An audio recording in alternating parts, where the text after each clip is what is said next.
अस्सलाम वालेकुम। तो आज जो हमारा टॉपिक है वो है फ़ोटोसिंथेसिस। इससे पहले जो है वो हम अभी जो हमारी सीरीज़ चल रही है वो बायो एनर्जेटिक्स की चल रही है, और बायो एनर्जेटिक्स हम जो है इससे पहली वाली वीडियोस में देख चुके हैं, और उसके अंदर हमने पूरा देखा था रेस्पिरेशन देखी थी, सेलुलर रेस्पिरेशन, और अब जो है वो फ़ोटोसिंथेसिस देखेंगे।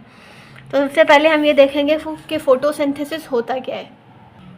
तो सबसे पहले अगर हम ये टर्म देखें तो ये टर्म है फ़ोटो और फिर है सिंथेसिस। ठीक है, तो फ़ोटो का मतलब हमारा बायो के अंदर या साइंस की लैंग्वेज में जो है वो होता है लाइट, और सिंथेसिस का मतलब होता है फॉर्मेशन या कोई चीज़ बनाना। ठीक है, तो फोटोसिंथेसिस का मतलब होता है formation with the help of light, या फॉर्मेशन थ्रू लाइट, या लाइट के ज़रिए कुछ बनाना। तो लाइट के ज़रिए हम जो बनाएंगे उसे हम कहते हैं ग्लूकोज़। लेकिन ये ग्लूकोज़ बहुत सारे स्टेप्स के अंदर बनता है, जिसको हम फोटोसिंथेसिस कहते हैं, और इसके बहुत सारे स्टेप्स होते हैं, बहुत सारे मेटाबॉलिज्म्स होते हैं, बहुत सारे केमिकल जो है वो इसके अंदर इंक्लूडेड होते हैं। तो सबसे पहले हम इसकी प्रॉपर्टीज़ अगर देखने लगें तो इसकी पहली प्रॉपर्टी ये है कि इसका मतलब होता है सिंथेसिस फ्रॉम लाइट, यानी कि लाइट के ज़रिए कुछ बनाना, या फॉर्मेशन थ्रू लाइट। ठीक है, और इसके अलावा फोटोसिंथेसिस तमाम ऑर्गेनिजम्स में नहीं होती। हम बायो के अंदर दो तरह के ऑर्गेनिजम्स पढ़ते हैं। एक हमारे पास होते हैं ऑटोट्रॉफ्स, और एक हमारे पास होते हैं हेट्रोट्रॉफ्स। और हम ये देखते हैं कि ऑटोट्रॉफ्स वो होते हैं जो कि अपना फूड खुद बनाते हैं, और हेट्रोट्रॉफ्स वो होते हैं जो कि अपना फूड इन ऑटोट्रॉफ से हासिल करते हैं। तो ऑटोट्रॉफ्स दरअसल वही ऑर्गेनिजम्स होते हैं जो कि फ़ोटोसिंथेसिस करते हैं और अपना फूड खुद बनाते हैं। दैट्स वाई हम इन एनिमल्स को जिनमें फ़ोटोसिंथेसिस होता है उनको हम ऑटोट्रॉफ्स भी कहते हैं। ये तो फोटोसिंथेसिस जो भी ऑर्गेनिजम्स करेंगे उन ऑर्गेनिजम्स को हम कहेंगे फोटो ऑटोट्रॉफ्स, यानी लाइट के ज़रिए अपना खाना खुद बनाने वाले। अब दूसरा पॉइंट इस फोटोसिंथेसिस का देखें तो ये एक एनाबॉलिक प्रोसेस है। It is an anabolic process. अब एनाबॉलिक प्रोसेस क्या होता है? एनाबॉलिक और कैटाबॉलिक दो तरह के प्रोसेसेस होते हैं जो कि हम इससे पहले भी देख चुके हैं, बट अब हम दोबारा देख लेते हैं कि एनाबॉलिक का मतलब होता है मुख्तलिफ़ केमिकल्स को यूज़ किया जाए और उन केमिकल्स को ज्वाइन करके या कलेक्ट करके या उनकी मदद से एक नया बड़ा मॉलिक्यूल बनाया जाए। ठीक है, तो फोटोसिंथेसिस को एनाबॉलिक इसलिए कहते हैं क्योंकि इसके अंदर हम कार्बन डाइऑक्साइड को, ऑक्सीजन को और बहुत सारी चीज़ों को जो है वो कलेक्ट करते हैं और फिर ग्लूकोज बनाते हैं। तो अब हम यहाँ पर वो भी देख लेते हैं कि इसके अंदर होता क्या है। इसके अंदर ग्लूकोज बनता है, यानी कि glucose is formed by carbon dioxide. इसका मेन कंपोनेंट है। कार्बन डाइऑक्साइड को यूज़ करते हैं प्लांट्स, और वाटर यानी कि H2O लेते हैं अपनी रूट से और बनाते हैं ग्लूकोज और oxygen. Glucose is formed and O2 यानी कि oxygen is release as a by product. Oxygen जो है वो एयर के अंदर बाय प्रोडक्ट के तौर पे जो है वो रिलीज़ हो जाती है। तो ये है छोटी सी समरी फोटोसिंथेसिस की कि इसके अंदर एक्चुअल में होता क्या है। तो अगर हम इसकी मज़ीद थोड़ी सी समरी देखना चाहें पूरे रिएक्शन की कि इसके अंदर होता क्या है, तो इसके अंदर सबसे पहले लाइट एनर्जी या सनलाइट जो है उसको यूज़ किया जाता है। अब उसको लेता कौन है? ये लाइट एनर्जी सबसे पहले दी जाती है, या एनर्जी रिच कंपाउंड्स जो हैं वो इस लाइट एनर्जी को कैप्चर करते हैं। Energy rich compounds. ठीक है, अब एनर्जी रिच कंपाउंड्स के बाद ये इनके पास ये लाइट एनर्जी जाती है, और फिर ये लाइट एनर्जी को यूज़ करते हुए फॉर्म कर देते हैं, या फॉर्मेशन हो जाती है किसकी? ग्लूकोज की। तो इन रियल या एक्चुअल के अंदर जो है वो लाइट एनर्जी को, तो इन रियल इस लाइट एनर्जी को जो कि एक सनलाइट है, इस लाइट एनर्जी को हम चेंज कर देते हैं केमिकल एनर्जी में, और वो केमिकल एनर्जी जो है वो ग्लूकोज है, क्योंकि ग्लूकोज एक केमिकल है। दैट्स वाई हम इसको केमिकल एनर्जी भी कह सकते हैं। तो अगर हम इसकी इक्वेशन देखना चाहें तो इसके अंदर होता ये है कि कार्बन डाइऑक्साइड और वाटर यानी कि H2O, इन दोनों को यूज़ किया जाता है। और इन दोनों को यूज़ करने के साथ साथ सनलाइट यानी कि सूरज की रोशनी और इसके अलावा मुख्तलिफ़ पिगमेंट्स, इनको हम देखेंगे कि पिगमेंट्स क्या होते हैं और कौन कौन से जो है वो फोटोसिंथेसिस के अंदर काम कर रहे होते हैं। तो सनलाइट, पिगमेंट्स, कार्बन डाइऑक्साइड और वाटर, इन चारों चीज़ों को यूज़ करते हुए हमारे पास बनता है ग्लूकोज यानी कि C6H12O6 प्लस ऑक्सीजन बनती है एज अ बाय प्रोडक्ट। और इसी ऑक्सीजन को जो है वो रिलीज़ कर दिया जाता है एयर में, और फिर इस एयर को जो है वो रेस्पिरेशन के लिए या ब्रीथिंग के लिए कहना चाहिए जो है वो ह्यूमंस और एनिमल्स और जो लिविंग थिंग्स हैं वो यूज़ कर लेते हैं इस एयर को। सो दरअसल कार्बन, वाटर और सनलाइट और पिगमेंट्स, ये चार चीज़ें हैं इसके रॉ मटेरियल्स। रॉ मटेरियल मतलब जब भी हमने फ़ोटोसिंथेसिस करवाना है तो हमें ये चार चीज़ें चाहिए इसके लिए, ठीक है। तो अब हम इसकी ब्रीफ देखेंगे, समरी के रॉ मटेरियल्स कौन कौन से हैं ये तो हमने देख लिया, और हर रॉ मटेरियल क्या रोल प्ले करता है फ़ोटोसिंथेसिस के अंदर। तो सबसे पहले एक रॉ मटेरियल है वाटर। इसको हम देखते हैं कि वाटर क्या रोल प्ले करता है या ये क्यों ज़रूरी है फ़ोटोसिंथेसिस के लिए। तो सबसे पहले जो वाटर होता है इसका फॉर्मूला हम सब जानते हैं कि H2O होता है, यानी कि अगर ये किसी भी रिएक्शन के अंदर काम करता है तो या तो ये हाइड्रोजन दे सकता है या फिर ऑक्सीजन जो है वो दे सकता है। तो फोटोसिंथेसिस के अंदर जो वाटर है ये H+ यानी कि हाइड्रोजन या प्रोटॉन देता है। तो हम यहाँ लिख सकते हैं कि एक्ट एज H+ डोनर। अब ये H+ इसको चाहिए क्यों होती है, इसलिए चाहिए फोटोसिंथेसिस को चाहिए क्यों होती है, क्योंकि हम सब जानते हैं ग्लूकोज का फॉर्मूला है C6H12 और O6। तो हमारे पास दो कंस्टिट्यूएंट्स हैं, एक है कार्बन डाइऑक्साइड और एक है वाटर। तो हमारे पास तीन चीज़ें होती हैं, एक होता है कार्बन, एक होता है हाइड्रोजन, एक होता है ऑक्सीजन, जो कि ये तीन चीज़ें हैं, ये और ये। तो ये कार्बन डाइऑक्साइड कार्बन देती है और यही कार्बन डाइऑक्साइड ये वाला ऑक्सीजन देती है, और ये जो हाइड्रोजन हम लेते हैं वो हमें वाटर से मिलता है। और वाटर के पास ये वाली जो ऑक्सीजन है ये as a by product air के अंदर रिलीज़ हो जाती है। तो दरअसल ग्लूकोज बनाने के लिए ये दोनों चीज़ें जो है वो इसी तरह कंट्रीब्यूट करती हैं। तो दैट्स वाई हमने यहाँ पे लिखा कि एक्ट एज H+ डोनर, ठीक है। अब इसके अलावा कुछ पॉइंट्स यहाँ पर ये हैं हमारी बुक के मुताबिक कि वाटर जो है सिर्फ H+ यानी कि हाइड्रोजन देता है, ऑक्सीजन नहीं देता, ठीक है। ये बात एक्सपेरिमेंटली प्रूव है कि कार्बन डाइऑक्साइड की ऑक्सीजन जो है वो ग्लूकोज फॉर्मेशन में जो है हिस्सा लेती है।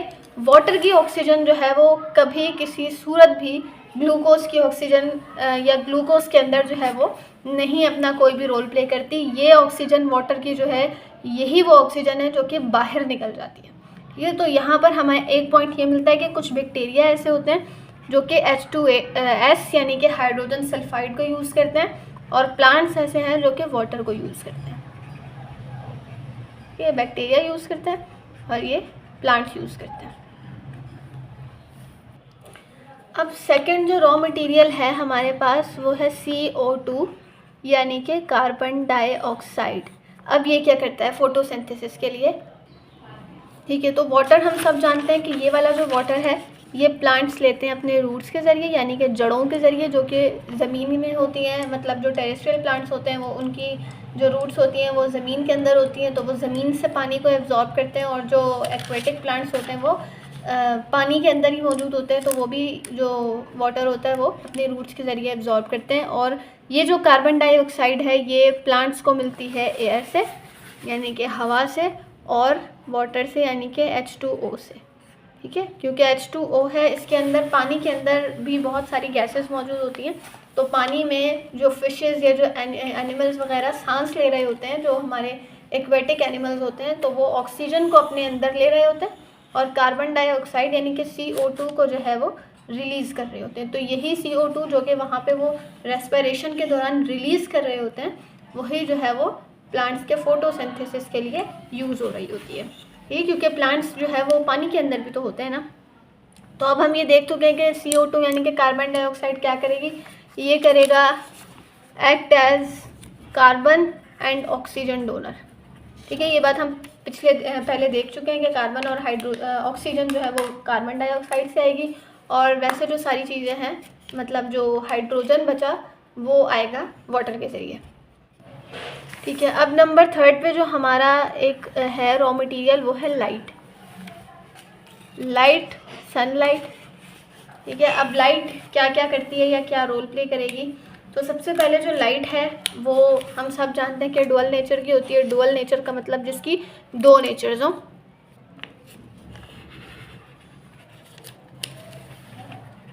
ठीक है, डुअल नेचर का मतलब जो जिसके दो नेचर्स हो या वो दो तरह से मौजूद हो। तो लाइट हम सबको पता है कि एक वेव्स की सूरत में मौजूद होती है यानी कि लहरों की शक्ल में, और एक पार्टिकल्स की फॉर्म में यानी कि ज़र्रात के ज़रिए जो है वो मूव कर रही होती है लाइट। तो अब ये लाइट दो तरह से होती है और दोनों तरह से जो है वो प्लांट्स को मिल रही होती है। लेकिन लाइट जो है वो एनर्जी के पैकेट्स होते हैं, एनर्जी के पैकेट्स होते हैं जिनको हम सब जानते हैं कि हम उनको फोटॉन्स कहते हैं। ठीक है, हम पूरे फोटोसिंथेसिस में लाइट को लाइट नहीं बल्कि लाइट को फोटॉन्स कहेंगे, या इसका एक और नाम जो है वो क्वेंटा होता है, क्वेंटा। अब ये लाइट क्या करती है, करती ये है कि जब लाइट जो है वो प्लांट्स पे पड़ती है तो ये एनर्जी देती है। एनर्जी किस बात के लिए देती है, एनर्जी देती है ताकि फोटोसिंथेसिस स्टार्ट हो सके। तो हम यहाँ पर ये कह सकते हैं provide energy to start photosynthesis. ठीक है, टू स्टार्ट फोटोसिंथेसिस। फोटोसिंथेसिस को स्टार्ट कराने के लिए जो एनर्जी दी जाती है या जो एनर्जी मिलती है वो मिलती है सनलाइट के ज़रिए। ठीक है, अब सनलाइट कौन सी होती है, सनलाइट में हम बहुत सारी चीज़ें जानते हैं कि सनलाइट में अल्ट्रावायलेट रेज़ होती हैं और बहुत सारी टाइप्स की रेज़ होती हैं, बट जो प्लांट यूज़ करते हैं उन रेज़ को हम कहते हैं विजिबल लाइट, या उस लाइट को हम कहते हैं विजिबल लाइट। और इस लाइट की अगर हम वेवलेंथ पूछें या पूछी जाए तो इसकी वेवलेंथ होती है 380 to 750 nm। nm का मतलब नैनोमीटर। ठीक, अब इस विजिबल लाइट के अंदर हमारी 7 लाइट्स आती हैं, और उन 7 लाइट्स को हम बचपन से जान रहे होते हैं, जो कि रेनबो के कलर्स भी होते हैं, और वो होते हैं विबग्योर यानी कि violet, indigo, blue, green, yellow, orange और रेड। ये सारी लाइट्स होती हैं जो कि विजिबल लाइट्स होती हैं और प्लांट्स पर पड़ रही होती हैं। ठीक है, अब लाइट की जब भी हम जिक्र करते हैं तो हमारे पास दो टर्म्स आती हैं। ठीक है, जो कि थोड़ी सी देखने में डिफ़िकल्ट लगती हैं बट ये इतनी ज़्यादा है नहीं। एक हमारे पास होता है एब्जॉर्प्शन स्पेक्ट्रम, और एक हमारे पास होता है एक्शन स्पेक्ट्रम। अब इन दोनों के अंदर क्या फ़र्क होता है, एब्जॉर्प्शन स्पेक्ट्रम और एक्शन स्पेक्ट्रम। अब एब्जॉर्प्शन स्पेक्ट्रम का सबसे पहले हम जिक्र कर लेते हैं। तो एब्जॉर्प्शन का मतलब होता है जज़्ब करना या किसी चीज़ को अपने अंदर ले लेना। तो इसका मतलब ये होता है कि कोई भी पिगमेंट किस वेवलेंथ पर, ठीक है, कोई भी पिगमेंट किस वेवलेंथ पर कौन सी लाइट एब्जॉर्ब कर रहा है। ठीक है, या कोई पिगमेंट किस वेवलेंथ पर लाइट को एब्जॉर्ब कर रहा है वो कहलाता है वेवलेंथ। ठीक है, कोई भी पिगमेंट किस वेवलेंथ पर लाइट को एब्जॉर्ब करता है ये कहलाता है एब्जॉर्प्शन स्पेक्ट्रम। अब एक्शन स्पेक्ट्रम की बात कर लेते हैं। तो एक्शन स्पेक्ट्रम का मतलब होता है कि कोई भी पिगमेंट किस वेवलेंथ पर अपनी मैक्सिमम एक्टिविटी को शो करता है। तो हम यहाँ पर ये लिख सकते हैं कि कोई भी पिगमेंट किस वेवलेंथ पर अपनी मैक्सिमम एक्टिविटी को, दैट इज TH, अपनी मैक्सिमम एक्टिविटी को या अपने मैक्सिमम एक्शन को जो है वो शो करता है, वो हमारे पास कहलाता है एक्शन स्पेक्ट्रम। ठीक है, तो अब हमारी बुक जो है उसके अंदर काफ़ी जो है वो ग्राफ वगैरह भी दिए हुए हैं इसको देखने के लिए। तो हम एक रफ सा ग्राफ बनाते हैं और उसके अंदर बस हम इतना देखेंगे कि एक्शन और एब्जॉर्प्शन स्पेक्ट्रम होता है क्या। तो ये हमारे पास दो ग्राफ्स हैं, ठीक है। एक ग्राफ ये है और एक ग्राफ ये है, ठीक। अब हम यहाँ पे जो चीज़ शो होगी या ग्राफ की जो पीक होगी वो शो करेंगी एब्जॉर्प्शन को, ठीक है, एब्जॉर्प्शन को। और ये जो शो करेगी ये शो करेगी एक्शन को। और यहाँ पर जो वेवलेंथ है हमारे पास वो है 380 से 750 नैनोमीटर, और यहाँ पर भी 380 से 750 नैनोमीटर। अब इस वेवलेंथ के अंदर हमें पता है कि कौन कौन से कलर्स आते हैं, VIBGYOR, ये कलर्स आते हैं वेव गियर के। और यहाँ पर भी VIBGYOR, ये सारे कलर्स आते हैं जो कि विजिबल लाइट के अंदर या प्लांट के ऊपर पड़ने वाली लाइट के अंदर मौजूद होते हैं। तो अब सबसे पहले अगर हम इस एब्जॉर्प्शन स्पेक्ट्रम की बात करें तो हमारे पास 3 तरह के पिगमेंट्स होते हैं जो कि अभी हम आगे देखेंगे। तो 3 तरह के जो पिगमेंट्स हैं उसके अंदर हमारा एक शामिल होता है क्लोरोफिल A, फिर शामिल होता है क्लोरोफिल B, और फिर होता है कैरोटीनॉइड। वैसे तो बहुत सारे पिगमेंट्स होते हैं, बट जो अहम या इम्पोर्टेंट पिगमेंट्स कह लें तो वो यही होते हैं, क्लोरोफिल A, क्लोरोफिल B और कैरोटीनॉइड। तो जब हम क्लोरोफिल A की बात करते हैं ना, तो क्लोरोफिल A इस 380 नैनोमीटर से काम करना शुरू करता है, और वो इस रीजन में जो कि इंडिगो और ब्लू है यहाँ से पीक पकड़ता है, यानी कि मैक्सिमम एक्शन को शो करते हुए आगे बढ़ता है, और फिर इस एक्शन पे ये मज़ीद एक्शन शो कर देता है, ठीक है। इतने एरिया पे जहाँ पर ये ग्रीन और येलो कलर आता है ये अपना एक्शन नहीं शो करता, या जो है वो लोएस्ट एक्शन शो करता है। कौन? Chlorophyll A। अब क्लोरोफिल B की बात की जाए, इन दोनों के अंदर कंपोजिशन का थोड़ा फ़र्क होता है, दैट्स वाई हम इनको क्लोरोफिल A और B इनको नाम दिया हुआ है, वैसे ये तकरीबन सही है। इसके बाद क्लोरोफिल B की बात की जाए तो वो भी 380 नैनोमीटर से शुरू करेगा, इतने रीजन में मैक्सिमम एक्टिविटी शो करेगा। जितना ये ग्रीन रीजन जहाँ पर आ रहा है उसके अंदर ये एक्टिविटी नहीं शो करेगा, उसके बाद यहाँ पर भी ये मैक्सिमम एक्टिविटी को शो करते हुए नीचे आ जाएगा, ठीक। और अब मज़ीद अगर हम देखना चाहें इस कैरोटीनॉइड को, तो कैरोटीनॉइड दरअसल वो लाइट एब्जॉर्ब करता है जो कि क्लोरोफिल A और B नहीं कर पाते, तो वो लाइट है ये ग्रीन लाइट। तो क्लोरोफिल A अपना जो लीस्ट एक्शन है वो यहाँ पे शो करता है, और इतने रीजन में ये फुल एक्शन शो करता है, और फिर ये आगे इस तरह का शो करता है। तो जब हमने इस ग्राफ में ये देखा कि कौन सा पिगमेंट किस वेवलेंथ पर किस लाइट को एब्जॉर्ब कर रहा है, तो वो हमारा कहलाता है एब्जॉर्प्शन स्पेक्ट्रम। और एक्शन स्पेक्ट्रम का मतलब क्या होता है? एक्शन स्पेक्ट्रम में हम एक पिगमेंट को सिंगल सिंगल देखते हैं।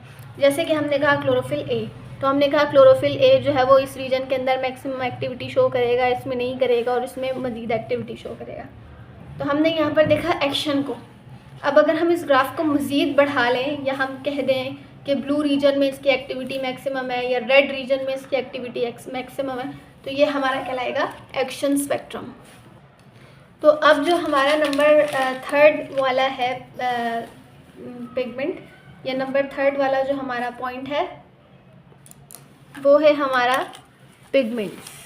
पिगमेंट्स की थोड़ी बहुत समरी हम पहले देख चुके हैं स्लाइड वाले उसके अंदर, अब हम मज़ीद देखेंगे। पिगमेंट्स जो है होते क्या है? सबसे पहले पिगमेंट्स दरअसल हम कह सकते हैं कि ये केमिकल मॉलिक्यूल्स होते हैं, केमिकल मॉलिक्यूल्स या केमिकल्स होते हैं, ठीक है। अब ये करते क्या है? ये लाइट एनर्जी को कैप्चर करते हैं, ये लाइट एनर्जी को एब्जॉर्ब करते हैं, ठीक है। कोई भी प्लांट है, कोई भी लीफ है, उसके ऊपर लाइट एनर्जी आ रही है, तो उसके अंदर कोई ना कोई चीज़ ऐसी होगी जो कि लाइट एनर्जी को एब्जॉर्ब करेगी, ठीक है। और वो चीज़ होते हैं उसके पिगमेंट्स, ठीक है। पिगमेंट्स क्या करते हैं? Absorbs light energy. Light energy जो प्लांट पे पड़ रही है उसको एब्जॉर्ब करते हैं, और वो लाइट एनर्जी दरअसल सनलाइट ही होती है। तो अब हम मज़ीद आगे बढ़ते हैं। अब हम देखेंगे कि 3 तरह के हमारे पास पिगमेंट्स होंगे, ठीक है। एक हमारे पास होंगे क्लोरोफिल A, एक हमारे होंगे क्लोरोफिल B, और एक हमारे पास होंगे carotenoids. Chlorophyll A, chlorophyll B और कैरोटीनॉइड्स। अब इनका जो है वो एक एम्पेरिकल फार्मूला जो है वो भी बताया गया है। तो क्लोरोफिल ए का एम्पेरिकल फार्मूला होता है C55H72O5N4Mg। ठीक है, थोड़ा डिफ़िकल्ट सा फार्मूला होता है और सेम यही फार्मूला क्लोरोफिल बी का होता है, बट इसके अंदर थोड़ी सी ऑक्सीजन और हाइड्रोजन की जो तादाद है, नंबर्स, उसके अंदर फ़र्क आ जाता है। कार्बन इसके अंदर 55 ही होते हैं, C55H70O6N4 और Mg। यानी कि क्लोरोफिल के अंदर मैग्नीशियम, नाइट्रोजन, ऑक्सीजन, हाइड्रोजन और कार्बन जो है वो मौजूद होते हैं। तो अब हम इसकी अरेंजमेंट समझते हैं थोड़ी सी। तो हमारे पास ये जो तीनों पिगमेंट्स होते हैं ना, ये एक साथ मौजूद होते हैं। एक साथ का मतलब जहाँ पर भी लाइट एब्जॉर्ब होगी या लाइट पड़ेगी वहाँ पर ये तीनों पिगमेंट्स एक साथ मौजूद होंगे।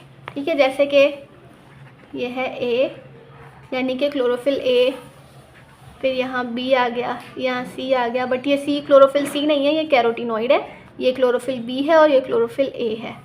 ठीक है, तो हम कह देते हैं कि ये भी ए है और ये बी है, ये सी है, ये सी है, ये बी है, ये बी है और ये सी है। ठीक है, इस तरह करके मौजूद होते हैं। और थोड़े से और बना लेते हैं। और इस पूरे जगह को, तो इस पूरे एरिया को या इस पूरी अरेंजमेंट को जो है वो हम एक नाम देते हैं और वो नाम होता है एंटीना कॉम्प्लेक्स। ठीक है, एंटीना कॉम्प्लेक्स। ठीक है, अब एंटीना कॉम्प्लेक्स यानी कि एंटीना कॉम्प्लेक्स जो है वो फोटो सिस्टम में मौजूद होता है। अब इस पूरे अरेंजमेंट के अंदर अगर हम एक चीज़ नोट करें तो वो है ये ए, और ये मेन पिगमेंट होता है पूरे फोटोसिंथेसिस का, यानी कि क्लोरोफिल बी, क्लोरोफिल ए और कैरोटीनॉइड, ये तीन पिगमेंट्स हैं, बट सबसे इम्पॉर्टेंट ये क्लोरोफिल ए होता है। अब होता क्या है इसके अंदर के कैरोटीनॉइड्स पे अगर सनलाइट आ रही होती है तो ये कैरोटीनॉइड्स क्लोरोफिल बी को देते हैं, chlorophyll B sunlight chlorophyll A को देते हैं और फिर यहाँ पर रिएक्शन होता है। दैट्स वाई हम इस क्लोरोफिल ए को जो है वो रिएक्शन सेंटर भी कहते हैं, रिएक्शन सेंटर। ठीक है, अब होता है यहाँ पर क्या है वो हम देख लेते हैं। होता ये है कि जो सनलाइट या जो फोटॉन्स होते हैं वो इस तरह करके पूरे प्लांट के ऊपर ही पड़े होते हैं। तो जैसे अगर ये कैरोटीनॉइड पर पड़े तो कैरोटीनॉइड अपनी लाइट जो है वो इस क्लोरोफिल बी को देगा और क्लोरोफिल बी इस ए को यानी कि रिएक्शन सेंटर को देगा। इसी तरह अगर जो लाइट एनर्जी है वो इस बी पर पड़ी तो ये बी यानी कि क्लोरोफिल बी इस क्लोरोफिल ए को एनर्जी देगा। इसी तरह अगर सनलाइट जो है वो इस बी पर आई तो इस बी से ये डायरेक्ट ए पे आएगी। अगर इस कैरोटीनॉइड पर पड़ी तो फिर इस कैरोटीनॉइड से ये पहले बी पे आएगी और फिर इस बी से इस ए पर आएगी।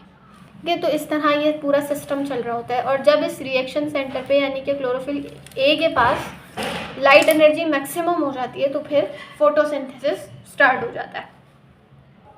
तो सबसे इम्पॉर्टेंट जो इसका पिगमेंट होता है वो होता है क्लोरोफिल ए। तो हम इस क्लोरोफिल ए का थोड़ा सा स्ट्रक्चर देखते हैं। स्ट्रक्चर ऑफ क्लोरोफिल ए, कि इस क्लोरोफिल का स्ट्रक्चर क्या होता है या ये बना हुआ किस तरह होता है। तो सबसे पहले हमारे पास इसके अंदर इसका एक हेड होता है। ठीक है, और उस हेड के अंदर रिंग्स होते हैं इस तरह करके, इसका एक हेड होता है। ठीक है, और ये इसके अंदर 4 रिंग्स मौजूद होते हैं।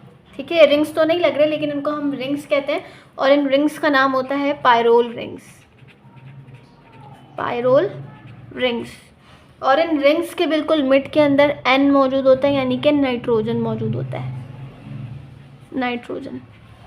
ठीक है, और ये चारों नाइट्रोजन जो है वो जुड़े हुए होते हैं इसके बीच में एक Mg से।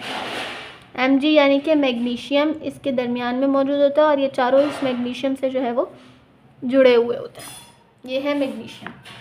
ठीक है, तो इस पूरे पार्ट को हम कहते हैं हेड या हेड के अलावा इसको पोरफायरिन रिंग भी कहते हैं, पोरफायरिन रिंग। ठीक है, ये होता है इसका हेड। और इसके पास एक टेल भी होती है जो कि इन में से किसी एक उस पर जो है वो इस तरह अटैच होती है, और इस टेल को हम कहते हैं हाइड्रोकार्बन टेल, क्योंकि ये हाइड्रोकार्बन से बनी होती है, हाइड्रोकार्बन टेल। और जो क्लोरोफिल हम सबको पता है कि थाइलाकोइड मेम्ब्रेन में मौजूद होते हैं, तो यही वो टेल होती है जिसके ज़रिए ये अटैच होते हैं थाइलाकोइड मेम्ब्रेन से। तो ये था इसका ब्रीफ सा स्ट्रक्चर, इसके चारों जो है वो रॉ मटेरियल्स, कि इसके अंदर होता क्या है, किस तरह होता है।